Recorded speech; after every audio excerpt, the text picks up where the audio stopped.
All right, settle in, folks. You've handed us the latest from NVIDIA, specifically their Q1 Fiscal Year 2026 earnings report. That's right. We're going deep on this one. We've got the Q1 FY 2026 financial analysis dated May 28, 2025, and some related bits. So our job today, really, is to unpack these key numbers. We want to understand what's behind this huge growth everyone's buzzing about, and also navigate the impact of those specific export restrictions you noted in the material. Yeah, that's a big piece of the puzzle. And then try to figure out what this quarter tells us about the bigger picture, the whole AI revolution where NVIDIA stands. Exactly. It's a really interesting mix this time. You've got this absolutely stellar success story, but then it runs right into some pretty serious challenges. We'll sort through it for you. Okay, let's dive in.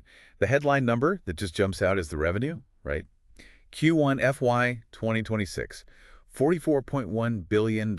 Massive. It really is. And the report emphasizes this isn't just a big number floating there. It's up 69%. 69% compared to the same time last year. Yeah. And even sequentially from the previous quarter, still growing strong, up 12%. Incredible at that scale. And it wasn't just luck.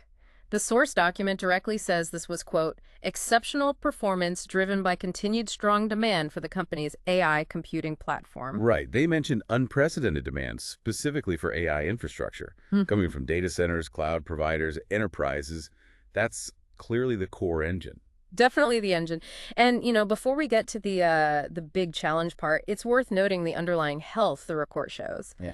It mentions an adjusted gross margin of 71.3%. Now, that's before a specific charge we'll get to. Right, so the core operation is highly profitable. Extremely. And they expect that to maybe even creep up towards the mid-70s later in the fiscal year. FY just meaning fiscal year, for anyone wondering. And the cash flow numbers are just, staggering. Yeah. Operating cash flow, $27.4 billion. Yes, compared to $15.3 billion the year before. Huge jump. More than double. And free cash flow right behind it at $26.1 billion shows they're incredibly efficient at turning those huge revenues into actual cash.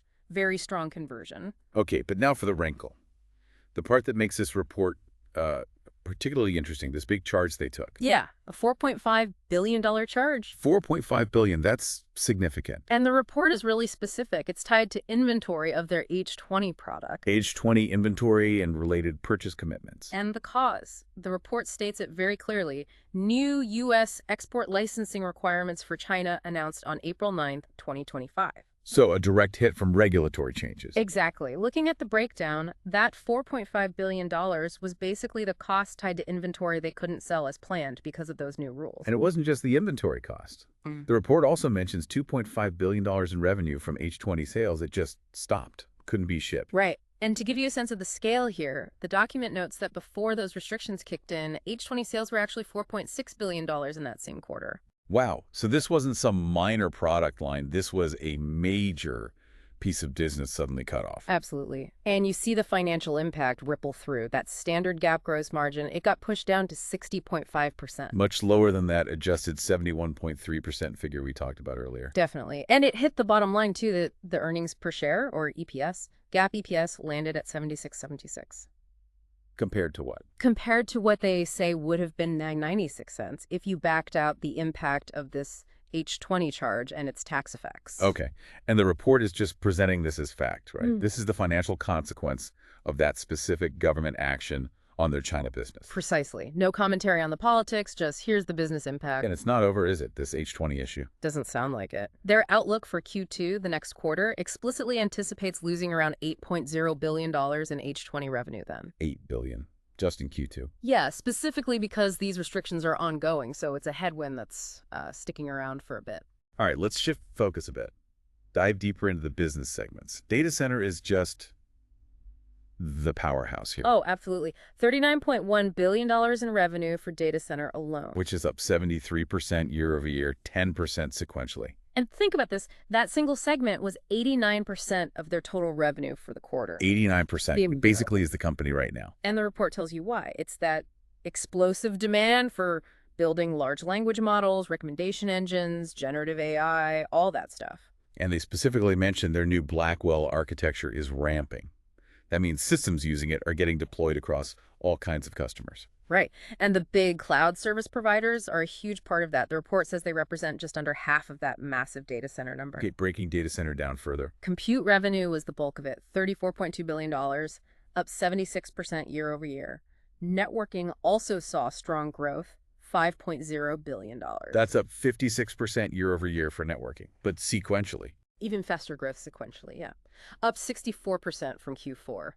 The report links that surge to their NVLink fabric being used in the new GB200 systems, and also more Ethernet adoption for AI clusters. Interesting. Okay, let's switch to gaming. Also a record quarter, the report says. Yep, gaming pulled in $3.8 billion. Which is up 42% from last year. That's solid. But the quarter-over-quarter growth is even more impressive, 48%. Yeah, big jump sequentially. And the report gives a reason. They call the Blackwell ramp for gaming GPUs the fastest architecture ramp in company history. Fastest ever. So that new tech is hitting the shelves and gamers are buying it fast. Seems like it. And they give some specifics that kind of illustrate this, like their AI rendering tech, DLSS4, now in over 125 games. Okay. They mentioned the upcoming Nintendo Switch 2 that's going to be powered by NVIDIA tech, including AI-powered DLSS. That's interesting detail. And their RTX Remix platform. That lets people use AI to upgrade visuals in older games, apparently attracting over 2 million gamers already. So it's not just selling chips, it's these features and platforms built on top that are gaining traction. Exactly. It brings the numbers to life a bit more. What about the smaller segments? Professional visualization. Pro Vs, yeah. That's things like workstation GPUs for designers, engineers. Came in at $509 million, up 19% year over year. Driven by. Primarily adoption of their newer Ada RTX workstation GPUs, particularly for tasks like AI acceleration and complex rendering. Makes sense. And automotive. Automotive was $567 million. That's up a really strong 72% year over year, mostly driven by sales of their self-driving platforms. 72% is big growth. It is. The report did note a tiny 1% dip sequentially, quarter over quarter, but they just called that sort of normal quarterly variation. Nothing major. Okay, so beyond just the numbers for the quarter, the report gives us a sense of their strategy, right? How they're looking to expand this AI foundation. Yeah, they're clearly not just sitting back. They introduced new chip architectures, Blackwell Ultra and Dynamo. These are specifically aimed at accelerating AI reasoning and what they call agentic AI. Agentic AI, like AI systems that can do more complex tasks on their own. Sort of, yeah. That seems to be the direction, thinking beyond just model training. And then there's the infrastructure piece. Right, building out capacity. Big time. The report mentions plans for actual factories in the U.S., plus global partnerships, Humane in Saudi Arabia, that huge Stargate AI project in the UAE with G42, OpenAI, and Oracle. Wow. And working with Foxconn in Taiwan, all focused on building out AI supercomputers and the necessary infrastructure. And for businesses, enterprises. They launched specific things like RTX PRO servers and NVLink fusion solutions. Seems like a push to offer more integrated, maybe industry-specific AI systems. And they haven't forgotten consumers either. No, the report mentions upcoming GeForce RTX 5070 and 5060 gaming cards, plus that continued expansion of DLSS tech we talked about. It also looks like they're pushing into completely new areas or expanding efforts there. Robotics, autonomous systems. Definitely diversifying. They highlight something called Isaac GR00T, described as the first open foundation model specifically for humanoid robots. Humanoid robots, okay, that's definitely looking ahead. And partnerships, too, working with General Motors on future cars and factory automation, developing safety systems like Halos and these Cosmos World Foundation models for robotics. So you see them leveraging that core AI tech they've built for data centers and trying to apply it much more broadly. Exactly. Looking for the next big wave, potentially beyond just the current data center boom. Okay, let's ground this again in the financials. What's the foundation look like? Balance sheet, cash, usage? Well, the foundation looks incredibly strong, according to the report. They're sitting on a huge pile of cash, $53.7 billion. $53.7 billion. Up from around $31 billion a year ago. Big increase. And they seem to be managing day-to-day finance as well, too. The report notes they're collecting cash from customers. Faster accounts receivable days, or DSO, dropped from 53 days down to 46. That's more efficient. What about inventory? Inventory is pretty high at $11.3 billion, covering about 59 days of sales. But the report qualifies that, saying it includes strategic investments they're making in capacity. Which makes sense given the insane demand they're seeing. Right. And they have massive purchase commitments, almost $30 billion locked in to secure future supply and manufacturing. So With all that cash coming in, what are they doing with it? A few key things mentioned in the report. Big returns to shareholders, $14.1 billion spent on buying back their own stock. Share buybacks, okay. They also pay a small quarterly dividend, noted as just a penny per share, 01 cents. And investing back into the business. Oh, yeah. Big strategic investments, $10.6 billion committed to multi-year cloud service agreements that likely supports their own R&D and things like their DGX cloud service. Okay. Plus another $4.2 billion in prepayments for supplying capacity. So definitely plowing money back into fuel growth and lockdown production alongside those shareholder returns. So what did they guide for the immediate future? Q2 FY 2026 outlook. The revenue guidance they gave is $45.0 billion, give or take 2%. $45 billion. And they were really clear about the H20 impact in that number, right? Absolutely explicit. The report states up front that this Q2 guidance includes an expected hit from H20 revenue loss of, quote, approximately $8 billion due to export control restrictions. Wow, $8 billion baked right into the forecast as lost revenue. It's a huge chunk, but even with that, they're guiding to $45 billion. Shows the underlying demand is still incredibly strong. And margins for Q2. Gross margin guidance is GAAP 71.8%, non-GAAP 72.0%, both with a small plus or minus range. And they reiterate they're still working towards that mid-70s target later in the year. So the outlook basically says continued strong growth driven by core demand, even with that massive H20 headwind. Margins are expected to improve, suggesting they're managing the inventory fallout. That seems to be the story they're telling with the guidance, yeah. Okay, stepping back, looking a bit further ahead. The report seems to lay out both the massive opportunities and some pretty significant risks. It does. On the opportunity side, it's all about that huge ongoing global build-out of AI infrastructure. They see that as a multi-year cycle. Plus the Blackwell ramp continuing. New demand from agentic AI, and then growth in those other areas. Gaming, robotics, auto, enterprise. Lots of potential upside. But the risks are clear too, right at the top. Geopolitical tensions and those export controls, explicitly mentioning the China business impact. Which we saw directly hit the numbers this quarter. Exactly. They also flag supply chain complexity, just getting enough parts and manufacturing capacity. Always a challenge with this kind of demand surge. Other risks. Intense competition, which is always there. Customer concentration relying heavily on a few big cloud providers. The risk of a broader economic slowdown hitting spending.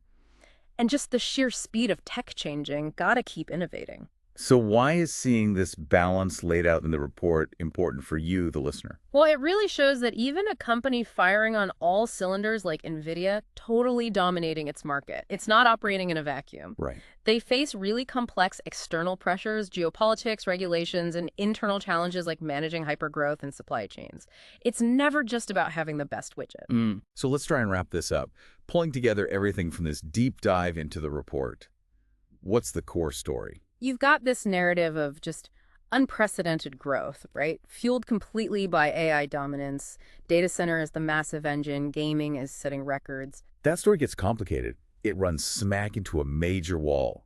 Those geopolitical export restrictions. Yeah. Clearly quantified by that huge $4.5 billion charge and the billions in lost H20 revenue past and future. Yeah, it's a direct, measurable impact. Yet underneath that, the financial foundation looks incredibly strong. They're generating enormous amounts of cash, have a fortress balance sheet, and are making big bets on future tech. But the report itself acknowledges the challenges aren't trivial. There's that direct financial hit from the trade rules, the difficulty of managing these incredibly complex supply chains under huge demand. Ongoing regulatory uncertainty, potential competition, and just the sheer execution risk of trying to scale everything so incredibly fast.